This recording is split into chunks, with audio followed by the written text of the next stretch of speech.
अब इसके बाद हम लेंज लॉ पर बात करेंगे। ये भी एक साइंटिस्ट थे। इन्होंने अपनी बात में ये कहा कि फेराडे ने तो अपनी बात में ये कहा कि this is the producing by the magnetic field in A given a wire so be the producing of electric current. तो वहां हमारा ईएमएफ प्रोड्यूस होता है। लेकिन लेंज ने अपनी बात में कहा कि D to depend of the direction, यानी कि जैसे ही हम किसी मैग्नेट को किसी कॉइल के पास लाते ही तो उसमें एक ऐसा डिफ्लेक्शन होता है जो उसके टूवर्ड और अभी पर क्लॉकवाइज और एंटी क्लॉकवाइज। मीन्स उनका कहने का रीजन ये था कि जब हम किसी भी मैग्नेटिक फील्ड को, किसी भी मैग्नेटिक बार को किसी भी कॉइल के पास लाते हैं तो डी टू डायरेक्शन भी प्रोड्यूस होती है, उसके साथ करंट अपना एक डायरेक्शन भी मेंटेन करता है कि वो मूवमेंट या तो वो क्लॉकवाइज करेगा या मूवमेंट वो एंटी क्लॉकवाइज। इस बात के लिए उन्होंने अपनी बात में कही और इसको उन्होंने एक्सपेरिमेंट से भी दिया। उन्होंने कहा the direction of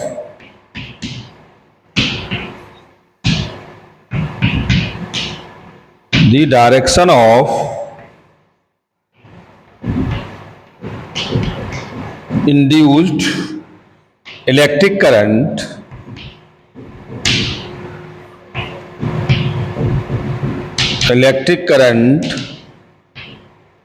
will be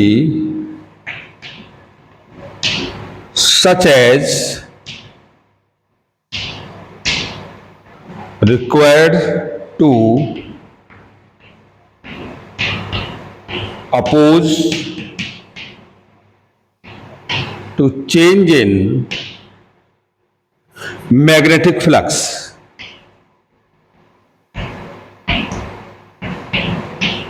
change in magnetic flux, यानी कि दैट इज हम ये भी कह सकते हैं statement the polarity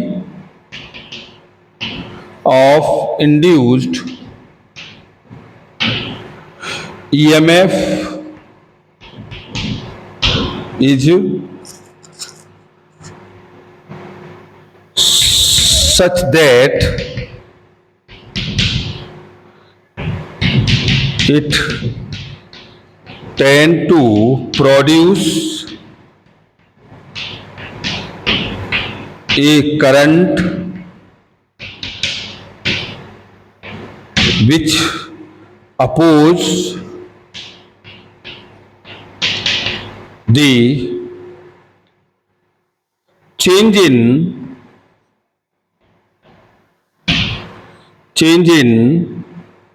magnetic flux।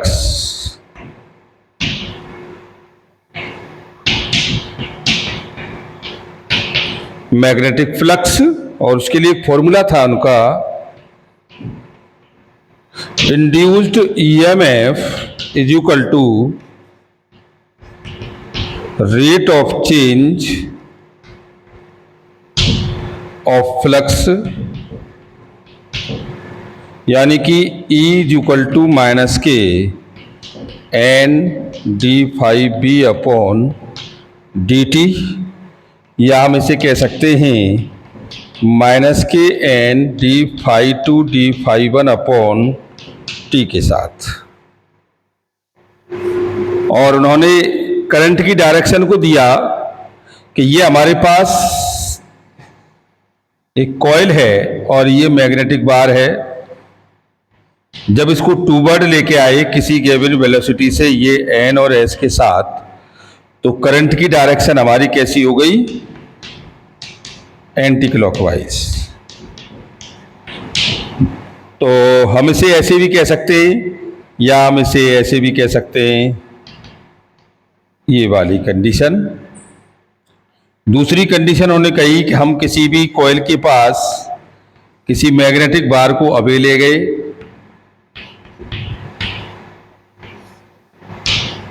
अबे लेने पर करंट की डायरेक्शन आपकी क्लॉकवाइज हो गई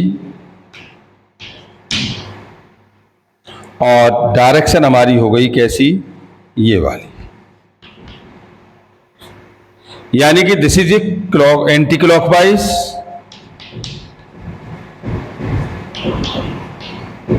और दिस इज ए क्लॉकवाइज। और उसके लिए फॉर्मूला उन्होंने ड्राइव किया कि this is the induced EMF is equal to rate of change of flux, तो E is equal to minus के N D phi upon D T.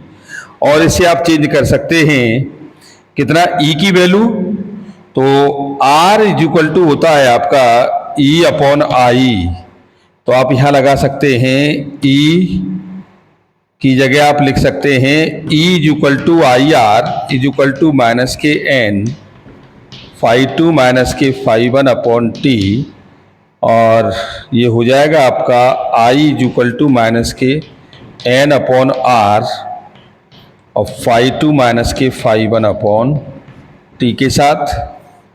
तो लेंज ने अपनी बात में ये सब चीज़ें कही, तो उन्होंने अपनी कुछ लैंग्वेज भी बोली। उन्होंने लैंग्वेज में कहा कि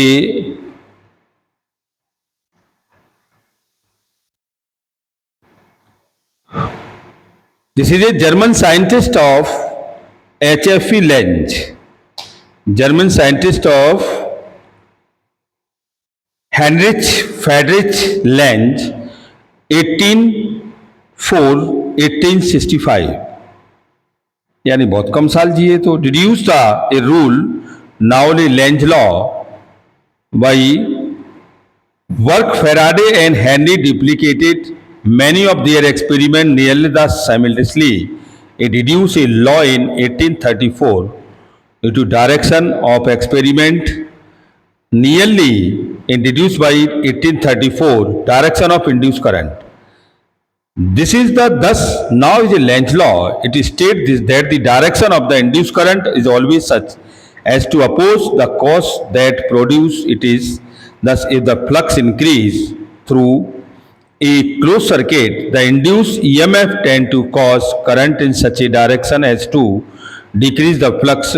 If we thrust one pole of a magnet into a coil, induced EMF tend to cause current in such a direction that the magnetic field produced by it is tend to repel the raw pole.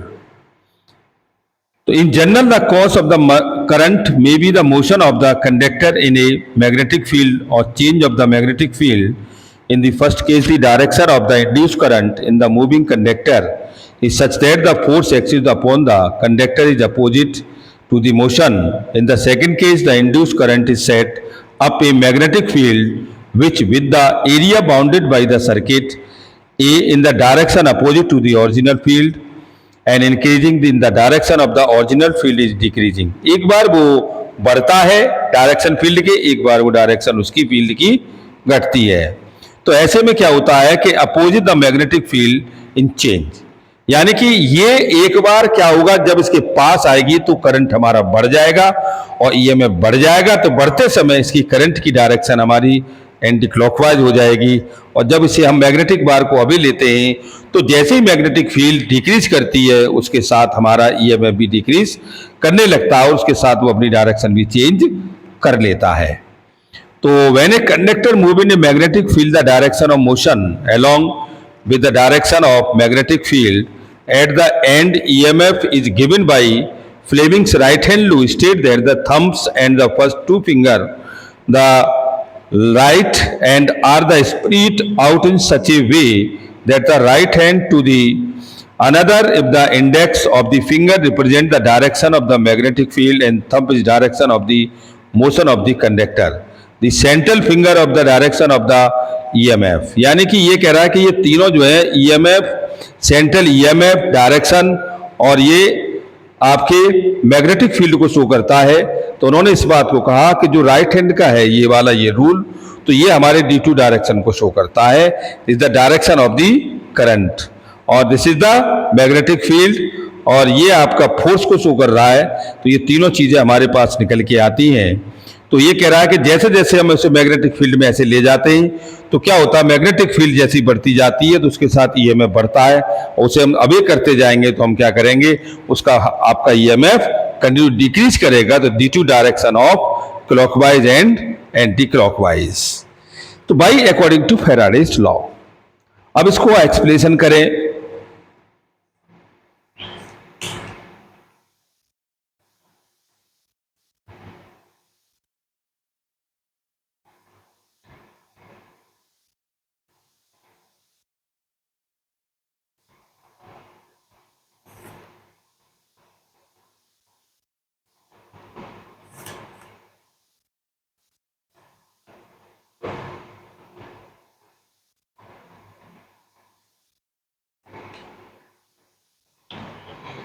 Thank you very much, आज इतना ही देंगे इसमें।